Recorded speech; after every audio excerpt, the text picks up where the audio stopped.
Assalamualaikum warahmatullahi wabarakatuh. Selamat siang anak-anak. Gimana kabarnya hari ini? Alhamdulillah sehat ya. Tadi berangkat dari rumah jam berapa? 11:30. Sudah sholat semua ya tadi ya? Sudah apa belum? Ya nanti kalau misalnya ada yang belum sholat, nanti saya kasih waktu untuk sholat dulu di masjid ya. Ya, semoga kalian semua dalam keadaan sehat. Sudah makan siang ya? Sudah. Ada yang belum? Ada yang belum tadi ya. Nanti saya kasih waktu istirahat sebentar ya. Ya, anak-anak, hari ini kita akan belajar pemrograman dasar, melanjutkan materi yang kemarin sudah saya share di kelas online ya. Kemarin bahas tentang apa? Masih konsep algoritma ya. Nah, hari ini nanti kita akan belajar tentang bagaimana cara menuliskan algoritma. Ya. Jadi, kalau kemarin kalian saya kasih tugas untuk membuat algoritma tentang langkah-langkah menjalankan apa? Game ya. Sudah mengerjakan semua kemarin? Sudah. Nilainya bagus-bagus ya. Ya, ada yang enggak gitu ya. Nah, kemarin kan kalian sudah menuliskan langkah-langkah menjalankan game online ya. Ada yang sudah benar cara menjawabnya, ada yang masih salah, nggak apa-apa ya, karena kalian memang belum belajar bagaimana cara menuliskan algoritma. Sebenarnya kenapa sih kok kita harus belajar algoritma? Kenapa kalau mau bikin program komputer nggak langsung aja bikin programnya gitu ya? Nah itu ya memang urut-urutannya kalau mau bikin program itu ya harus dari awal dulu gitu ya, dari dasar dulu, yaitu membuat algoritmanya dulu. Selanjutnya setelah membuat algoritmanya baru kita mentranslate-nya dari algoritma itu menjadi bahasa program yang nanti bisa dijalankan oleh komputer gitu ya. Nah, masih ada yang ingat kemarin apa itu algoritma? Ayo, siapa yang masih ingat algoritma? Kemarin saya sudah sudah memberikan video ya, video yang tentang konsep algoritma. Masih ingat? Algoritma itu adalah urutan langkah-langkah untuk menyelesaikan masalah secara sistematis dan logis gitu ya. Jadi kalau kita mau membuat program itu kita harus tahu dulu urut-urutannya bagaimana. Nah, urut-urutan langkah untuk menyelesaikan suatu permasalahan itu kita sebut dengan algoritma. Seperti kemarin itu kalian mengerjakan tugas membuat urutan langkah-langkah menjalankan game Mobile Legends misalnya ya. Nah, kalian kan sudah nuliskan, nah itu namanya algoritma. Nah, untuk cara penulisan algoritma itu ada 3 ya. Nah ini ya, jadi nomor 1 dengan menggunakan struktur bahasa Indonesia yang sudah kalian lakukan kemarin ya, mengerjakan tugas membuat algoritma. Nah kalian kemarin menggunakan struktur bahasa Indonesia yang mudah untuk dibaca gitu ya. Kemudian ada yang menggunakan pseudocode. Nah, ini tulisannya pseudocode gitu ya. Pseudocode ini adalah cara penulisan algoritma yang cara nulisnya itu mirip sekali dengan bahasa program. Gitu ya, nanti akan saya tunjukkan contohnya. Dan yang ketiga adalah cara menuliskan algoritma dengan menggunakan flowchart. Pernah dengar flowchart? Flowchart itu diagram alir gitu, yang kotak-kotak itu ya. Nah, seperti itu namanya flowchart. Nah, kalau dengan menggunakan struktur bahasa Indonesia itu biasanya tidak menggunakan simbol-simbol. Ya sudah, ditulis saja nomor 1 misalnya mulai. Kemudian nomor 2 buka icon Mobile Legends misalnya. Ketiga misalnya pakai login dulu nggak kalau Mobile Legends? Login dulu ya. Login dulu, silakan login menggunakan akun Mobile Legends. Ketikkan passwordnya. Setelah itu pilih mode gitu ya. ada mode-modenya dan seterusnya sampai selesai. Nah itu pakai bahasa Indonesia. Jadi tidak tergantung pada satu bahasa pemrograman. Boleh kalian menggunakan bahasa Indonesia, boleh menggunakan bahasa Inggris. Yang penting yang membaca itu bisa mengerti. Ya. Kemudian notasi-notasinya dapat digunakan untuk seluruh bahasa manapun gitu ya. Maksudnya ini nah ini dengan menggunakan bahasa manapun. Tadi saya bilang boleh bahasa Inggris, boleh bahasa Jepang. Yang penting yang membaca itu mengerti.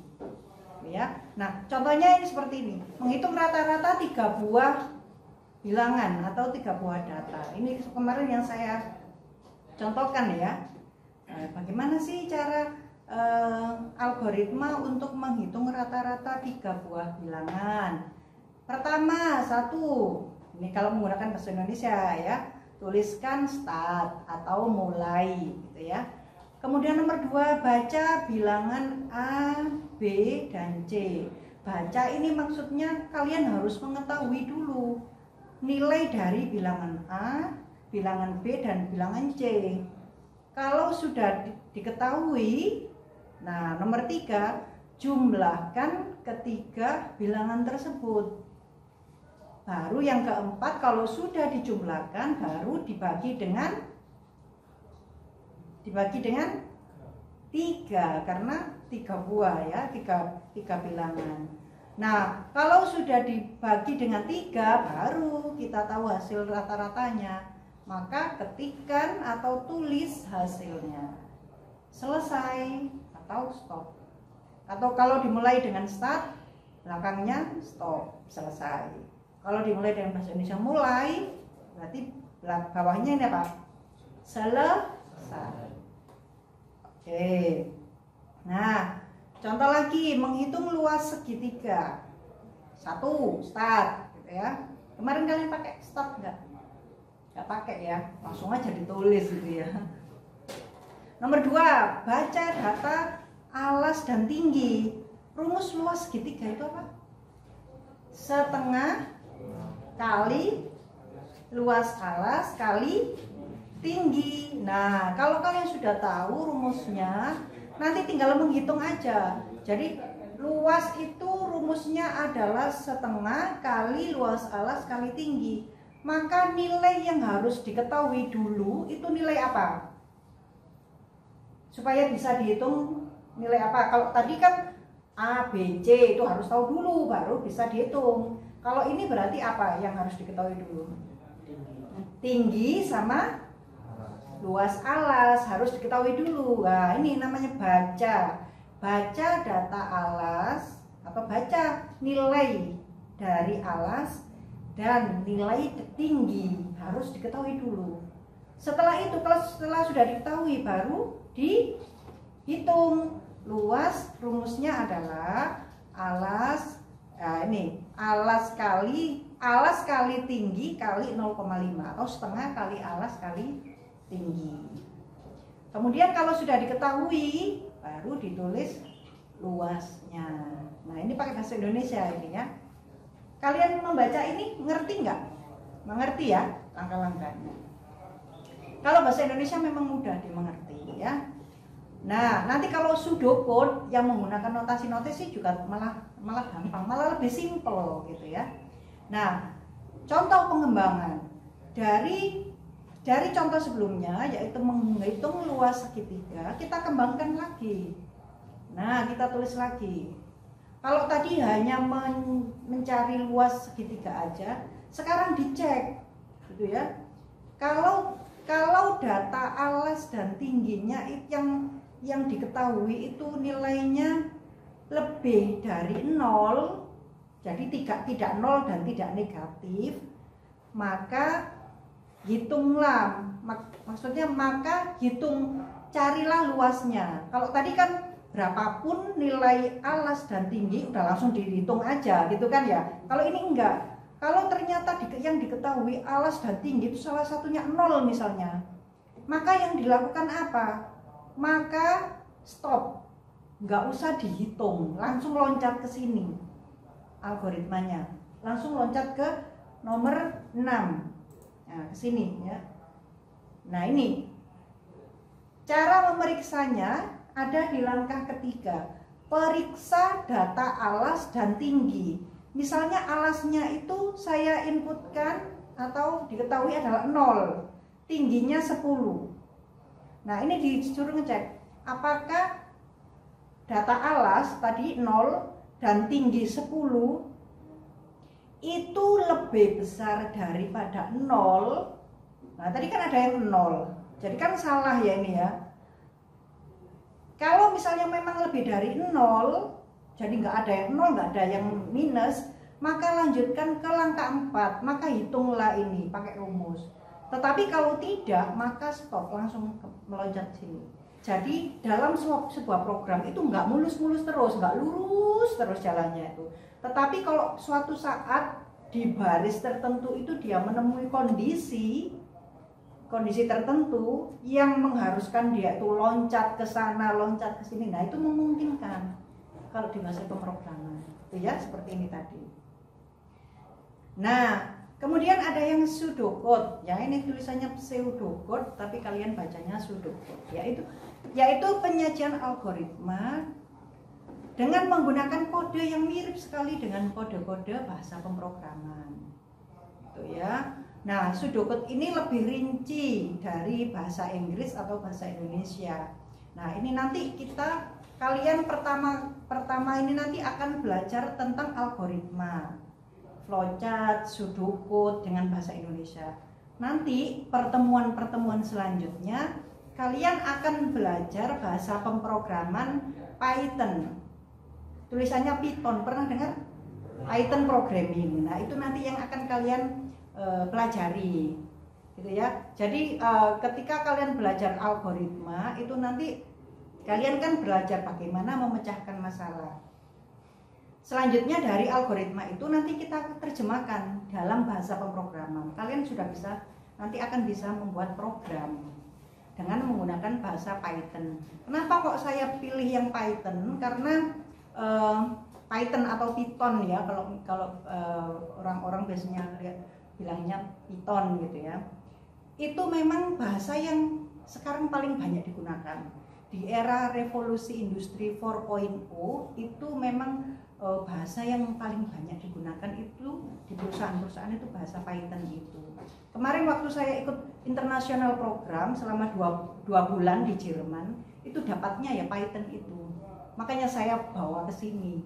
Mungkin di sekolah-sekolah lain yang levelnya SMA, SMK belum dapat Python. Paling masih belajar C, belajar Pascal gitu. Itu bahasa lama, bahasa-bahasa lama. Kalau yang Python ini sudah paling baru. Mungkin hanya di sini, di SMK sini yang dapat. Karena kemarin saya sudah sempat belajar di luar negeri itu, makanya saya nggak mau sia-sia. Kalau misalnya nggak saya terapkan ke kalian, hilang nanti ilmu saya. Ya kan, kalau seperti ini kan nanti jadi ingat terus. Kalian juga bisa. Nanti kalau kalian diantara kalian ada yang mau kuliah, nah itu nanti dipakai lagi Python itu. Biasanya digunakan untuk pengolahan data, penelitian gitu. Itu bagus kalau Python itu. Nanti kalau misalnya ada lomba-lomba bahasa pemrograman itu juga selain menggunakan bahasa C, biasanya menggunakan bahasa Python. Ya. Nah, dengan menggunakan algoritma ini nanti bisa ditranslate ditranslate menggunakan bahasa program apapun. Bisa Python, bisa Pascal, bisa C, bisa PHP. Yang penting kalian membuat algoritmanya benar. Gitu ya. Ada orang yang misalnya dikasih satu permasalahan itu dari 5 orang misalnya ya. Kalian aja ya, ini nanti berapa orang, 1, 2, 3, 7 orang saya kasih satu permasalahan, itu belum tentu masing-masing anak itu jawabannya podo. Contohnya seperti ini, kalau misalnya kalian pergi ke Surabaya aja katakanlah, benar pada akhirnya nanti kalian sampai Surabaya, tetapi kan kalian bisa lewat sini, bisa lewat sini, bisa lewat sini, ujung-ujungnya tetap sampai di Surabaya. Tetapi kita kan pasti tahu jalan mana ke Surabaya ini yang paling cepat dan paling efektif. Kan seperti itu. Nah, itu nanti yang akan kita ambil. Ketika kita menemui banyak penyelesaian permasalahan di pemrograman, kemudian kita menemukan satu yang paling efektif, ya itu yang akan kita ambil. Bukan berarti yang lain salah, tidak. Hasilnya sama kok, gitu ya. Tetapi kan bagaimana membuat program itu sesimpel mungkin, tapi benar. Nah, seperti itu. Nah, caranya dengan melatih logika kalian menggunakan ini algoritma. Sekarang mari kita baca algoritma pseudocode seperti ini. Ini adalah algoritma untuk menghitung luas lingkaran. Menghitung luas lingkaran. Kita mulai algoritmanya dengan nomor 1 start. Kalau kita ingin menghitung luas lingkaran, apa dulu yang harus diketahui? Nilai apa? Rumusnya luas lingkaran apa? Pi dikalikan R kuadrat. Yang keras ya. Pi dikalikan R kuadrat. Gitu. R kuadrat itu kan R kali R gitu ya. Nah, dua variabel atau dua data itu yang harus diketahui, yaitu pi dan jari-jari, R atau jari-jari. Setelah dua data ini diketahui, baru kita bisa menghitung. Nah, maka urutannya begini. Nih, ketahui dulu nilai pi. Nah, nilai pi. Nilai pi itu berapa? 3,14. Kemudian nomor 3, ketahui nilai jari-jarinya dulu, yaitu 10. Jadi pi sama dengan 3,14, R sama dengan 10. Kalau di pseudocode menulis sama dengan itu, kita tuliskan dengan tanda panah ke kiri. Maksudnya adalah isikan data 3,14 ke variabel pi. Nah, ini namanya variabel. Variabel itu nama ini ya, seperti pi, R gitu ya. Pi atau R atau jari-jari misalnya ya, yang kita gunakan untuk menyimpan data. Contohnya data di sini itu ya 3,14, itu data angka namanya ya. 10 ini juga data angka yang kita masukkan ke R atau jari-jari. Nah, kalau dua ini sudah diketahui, maka kita bisa menghitung luas. Luas itu nanti isinya adalah, nah ini pi kali R kali R, gitu ya. Nah, kalau ini sudah dihitung pi dikalikan R dikalikan R, kemudian hasilnya masukkan ke variabel apa ini? Luas. Nah, kalau sudah ketemu nilainya, baru cetaklah luas, isi dari variabel luas. Bisa dipahami yang ini? Bisa ya. Nah, ini ya. Ada panah merah, ini maksudnya adalah mengisi nilai 3,14 ini ke variabel pi. Nah, untuk yang bawah mengisi nilai 10 ini ke variabel R. Oke ya. Oke. Nah, nanti ada latihannya ya.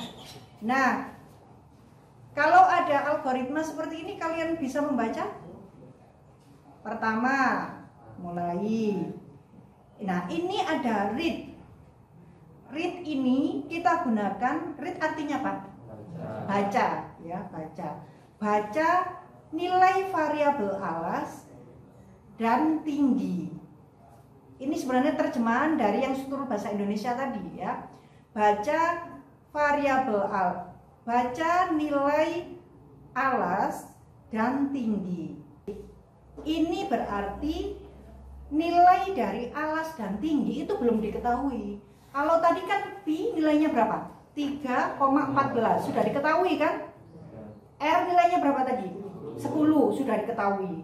Kalau sudah diketahui seperti itu, kita gunakan panah kiri, langsung dimasukkan ke variabel. Tetapi kalau belum diketahui, kita hanya tuliskan read, baru nama variabelnya. Itu ya. Ini menunjukkan bahwa nanti nilai alas dan tinggi itu bisa berapapun, tidak terpaku pada nilai tertentu. Ngerti ya maksudnya ya? Nah, maka kita menggunakan read. Nanti kalau misalnya ada contoh yang ternyata nilainya belum diketahui, nah berarti kalian pakai read gitu ya. Nah, selanjutnya setelah diketahui, baru kita hitung berdasarkan rumus untuk mencari luas segitiga, yaitu setengah kali alas kali tinggi.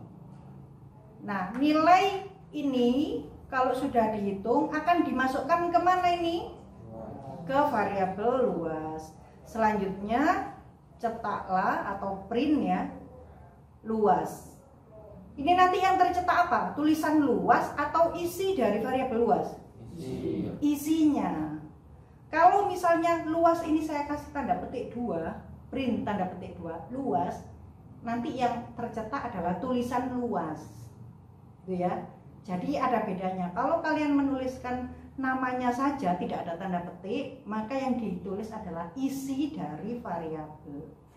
Tapi kalau luas itu ada tanda petiknya 2, yang tertulis ya luas itu gitu, tulisan luas gitu ya.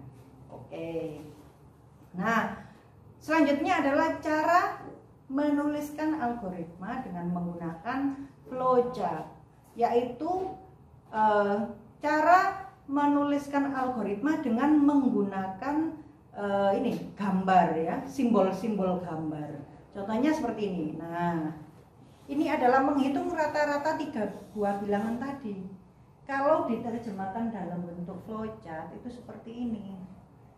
Pertama, start. Start itu gambarnya kotak rounded yang agak melengkung. Nah, itu start. Start ini sama dengan stop. Ya, jadi gambarnya kotak agak rounded. Kemudian untuk membaca itu berarti inputan ya. Input atau read itu sama. Itu gambarnya seperti ini. Ini gambar apa ini?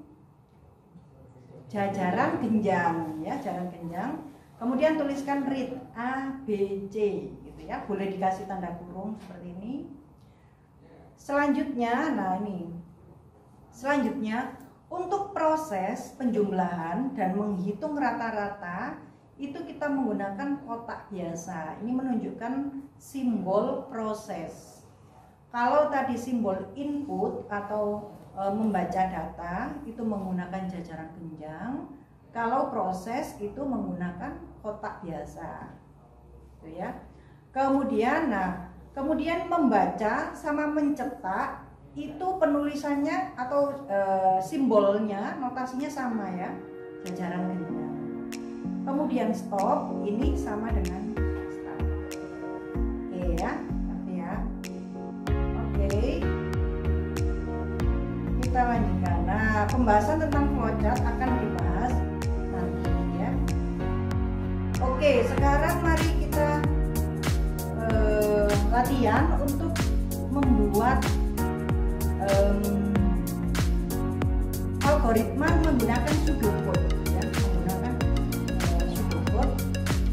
Mari kita buat ini latihannya ada di Teams. Coba kalian